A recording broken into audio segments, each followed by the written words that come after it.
Morning, all. Welcome to Mornings with the Focus. I'm Wilson Tarpey Jr. You guys know how this goes. Got a few topics, scripted topics to discuss each and every morning. After that is on you guys via the comment section. Let us know where you guys want today's show to go. We had a couple. I think we had several folks yesterday in the comment section. Enjoy that discussion again. No, we're a day away from the NBA draft. Feels like the finals ended yesterday. So gonna have a lot on that. Obviously a little bit today, some tomorrow, and then Friday. It's gonna be going over what happened and trying to break those things down. Then free agencies the following week. But today we'll get started. Sorry, with a little NFL news. Rob Gronkowski has retired again. He did so yesterday via social media. However, per an Adam Schefter report, Gronk's agent said he wouldn't be surprised if he unretired again if his client was his client would easily be coaxed by former teammate Tom Brady once again. So I just wanted to ask you guys, where do you guys rank Gronk in history at his position? Definitely one of the best tight ends to ever play. Just want to see where you guys, exactly what that value is. I guess is my question to you all. Um, or some NBA goes, John Wall, familiar name, especially around these parts. I'm not. I'm sure many folks saw that Wall opted into his $47.4 million player option, which shouldn't be a shock. I saw a couple people social media like, why would he? Why wouldn't you? It's $47.4 million for the upcoming season. What wasn't shared as much was that the Rockets have said they have stated that they plan to continue to try and trade John. I don't know. I really don't know how likely that is, considering what he's getting paid, and the fact that you've had him on ice via the Al Horford thing when he was in OKC. Except John's been on ice for almost, like, I know he played a little bit share, but then they shut him down to quote unquote preserve his trade value. Um, you know, when he was playing, I think he averaged about 20 points and 6 assists. That said, the only important part of this, at least to me, that I took away, was that if they aren't able to find a trade partner, that they're actually willing to work with Wall on a buyout if they can't trade him, which is good because it's tough watching someone like, and again, this is something they need to figure out heading into the next CBA. Players can't do that to teams. Teams shouldn't be able to do that to players. Whereas, we acquire you, hold you on ice, keep the other assets that we got in said trade, and that's that. Again, I hope that that report is true, and the Rockets really do stick to their word. And again, according to this report, that if they can't find a trade partner, that he'll be able to be bought out to go to a different team this year. Would definitely like to see that happen. What we have next? A little bit of WNBA. There were some very good games last night. Very, very, very competitive, close games last night. The Dream, who I think got off to a better start this season than most expected. Again, he had the number one overall pick. They held off the Dallas Wings last night, 80-75. The reigning champs, aka the Chicago Sky, they gave up 41 points to the Las Vegas Aces in the first quarter. Looked like the Aces were going to run away from that one. Check back in on that game later, and that championship. What are the Warriors called? The championship DNA. The Sky flexed every bit of that last night as they walked the Aces down and beat them 104-95. They came from 20 plus down. I think it was by as many as 28. To rally from that much against I think the Aces had the best record in the league. Hell of a win by Chicago. The Lynx beat the Mercury 84-71 last night. And then, from hometown perspective, the Mystics lost to the Sparks on the road, 84-82. Natasha Cloud was fouled attempting a three with 2.5 seconds left. The Mystics are typically a good free throw shooting team. That said, she hit the first free throw, missed the second, which meant gonna intentionally miss the third in hopes of her or one of her teammates getting a rebound and going back up to tie the game. But the Sparks were able to bring down that board off the intentional miss and hold on for the win. Ariel Atkins scored 22 points. Maisha Hines-Allen added 17. Cloud finished with 13 points and a career-high 13 assists. The Sparks were led by Nneka Ogwumike's 21 points, Katie Lou Samuelson's 13 points. For the Mystics, they definitely got to figure out those games where they don't have Elena. You don't want too stark of a difference with that Jekyll and Hyde type type performances. When she's there, everything's great, versus when she's not. It's not like the team isn't capable. Just have to do better on those nights that they do not have her services. Obviously, no, coming up, they're still out west. Before they come back this way, they'll be playing the Storm tomorrow night. So looking forward to that, which means we'll have a busy night because be taking a look at NBA draft tomorrow, and then Mystics start late. The other thing I wanted to do today, it's kind of a slow day today, which is fine. Take a look at some of these mock drafts. We go into it. I think the first three. I think everybody knows who the first three picks expects the first three picks to be in terms of players. It's just a matter of where they go. I'm very interested to see what Orlando ends up doing with their selection. Get to pick number one overall. Typically in the past, when they've picked number one overall, they've made the most of those picks. Sometimes you have injuries issues that happen with those picks or what have you, but they've done pretty good picking that high. A lot of folks have been taking Jabari Smith, which I'm not upset about either way. I'm interested to see where they see him. Do they see him just as a member of their front court? Do they see him as a wing? I don't know. You got to keep in mind, you got Markel came back a little bit last year, so you have him returning from injury if they end up retaining him. But I don't know where they are with Jonathan Isaac. That's something to keep an eye on. Is this somebody where if you're taking him as insurance, or is it just best player available at that point? How does that affect Jonathan going forward? You feel like you can play them together next to whoever is at the five. You got Franz Wagner last year, who looks like he's going to be a three, unless you end up supersizing your lineup. Again, it's just going to be interesting, whether it's Jabari, Paolo, or Chet there. OKC, man, we do know they collect good young talent.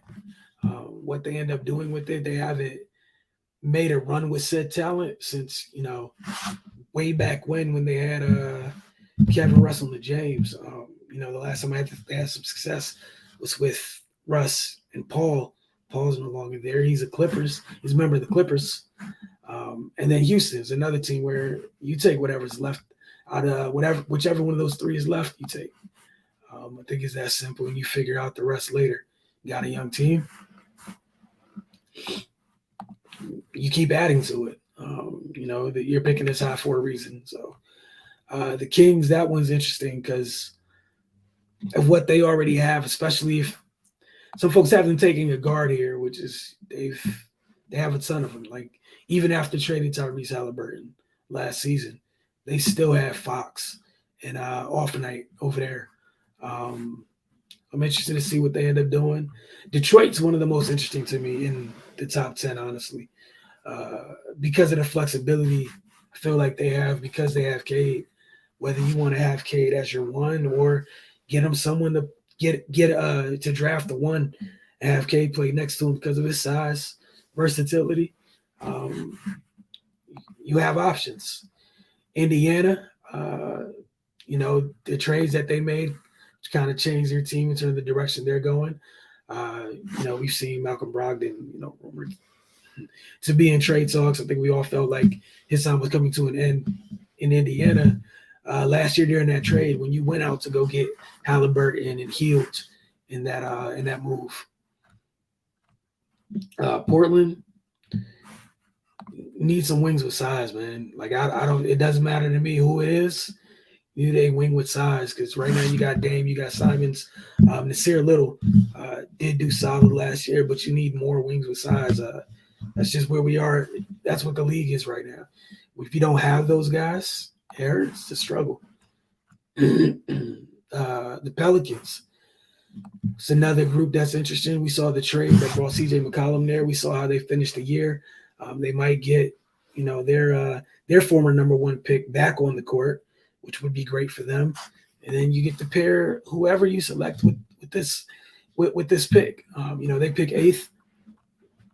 San Antonio is another. Again, the top 10 should be fun. San Antonio is another team that's up there. No idea what they're going to be looking at. They have some size on the wings. They're also very young. You got Washington at 10. I know we talked about this a little bit yesterday. Some folks that were commenting have no idea if they stay at 10, what they select. Do they try to move up? And what they focus on. What position, they prioritize in that moment. You got the Knicks after that. Then OKC again. Charlotte's interesting because I don't know who their coach is going to be. They thought they had Kenny Atkinson. Found out that he is going to be staying at Golden State. I know they were talking to Mike D'Antoni as of late. That's the latest news coming out of there. But no one's been named coach at this point. They need a center. They need a center bad. They need one bad. They have a lot of mock drafts have Mark Williams slated to go there, and honestly, if they're able to get him, that would be lovely for Charlotte. Honestly, they have a bunch of other things, but they need a reliable center bad. Cleveland, another team I think that surprised some folks. Type of year they had, just keep adding to that group. Honestly, Charlotte picks again. Pick at 15. Don't mind if they take a wing there, but if you could double up in your front court, to me, the more the better for them. Atlanta, interested to see where they go with that. Feel like they have more than enough size in their front court. You try to get another wing, someone with some more size, help DeAndre Hunter. Defensive end of the floor because they truly need it. But we'll see. And it wouldn't hurt to honestly just get someone that can also that could be a secondary playmaker. Would be great for them as well. Houston picks again at 17. Again, man, whatever's on the board, look at the board. BPA Houston, best player available. Chicago, again, injuries. You weren't at full strength going to the playoffs. Obviously, several teams weren't. But adding to that group, man, if you can add to that depth, try to get everybody back healthy. I don't know if you're going to be. I don't know if you're at that position. You're drafting someone expecting them to be a starter versus trying to get someone who can be some quality depth in their first year. Minnesota is going to be interesting again. Tim Connolly's over there now. He's no longer in Denver. Can't wait to see what he does with the Minnesota roster. We've seen some reports where, D'Lo's available, or it might be on the move. So I'm interested to see what they do. If they do end up moving him, do they go and get a point guard to pair with Anthony Davis? Not Anthony Davis, I'm so sorry. With Ant. Again, of course, because right now I can't remember his last name, obviously. You get somebody to pair with Ant after moving D'Lo, or are you keeping D'Lo and you add something else? You add another wing. It's another interesting situation where I just really can't wait to see what Tim Connolly does. We've seen the work that he's done for Denver. Minnesota has quite a few selections in this one. San Antonio they have their second pick in the top 20, which is 20. Again, keep adding to the talent base there. Denver picks at 21. Let's see what the new regime, in terms of the new general manager, looks at. But for them, it's depth, man. Again, right back to the same thing. It's all about depth. Last year you saw the Herculean performance that the Joker had last year, just from start to finish, the entire season. We know he didn't have Jamal Murray and Michael Porter Jr. So how do you try to help that a little bit? You add more talent. You add more depth. They need it. Memphis is picking at 22. Um, same difference. They have a nice young core. Keep adding to that group. You need quality depth. It's one thing we seen during Golden State's run this past year. And even in past years, their depth was huge for them. Outside, like maybe the KD years when they sacrificed some of their depth for the fact that they added a nuclear weapon. But outside of that, they've always people are laughing at first, the whole strength in numbers thing. Well, they got right back to that. So some teams, you're Memphis, take a page out of that book. Philly picks 23rd. I have no idea what Daryl Morey's going to do. Again, talking yesterday, mentioning how many trades. Honestly, I expect more trades than we typically would see on draft day. Philly's another one of those teams where they're multiple reports stating that they're trying to move players to create room. So I don't know if they keep the pick or is this something where you pick someone here to try to replace someone you move. We shall definitely see. Got Milwaukee at 24. Look, man, depth. It's again depth. San Antonio picking for the third time this evening. Well, it will be tomorrow evening. So they got 3 picks in the first round. It's just to see what they do with those. Again, man, BPA, Houston, BPA, Miami, depth, man. Keep adding to the depth, especially if you end up moving Tyler Hero from his super 6-man role to the starting lineup. You're gonna need to replace some of that production off the bench. Golden State at 28. I'm interested to see whether they keep the pick. If they keep the pick, what do they prioritize in that moment? Do you go get a more guard depth? Do you need that? Or is it more so of going to get additional wing depth? Or do you add to that front court again? Where even if you retain Loon, you'll get another piece behind Loon and having, to add for James Wiseman in case, you have setbacks to anybody, then you have another big on the floor, on the roster, which could definitely help. Memphis picks again at 29, Denver at 30. Again, it should be a fun night, man. Several teams have multiple picks in the first round. Be interested to see how many people keep all of their picks in the first round as well. And thank you, as always, for tuning in. We'll see you guys tomorrow. Probably go over some more mock drafts, things of that nature. As always, you guys log in, hit the comment section, tell us what you want to discuss as well. Appreciate you guys. Enjoy the rest of your day.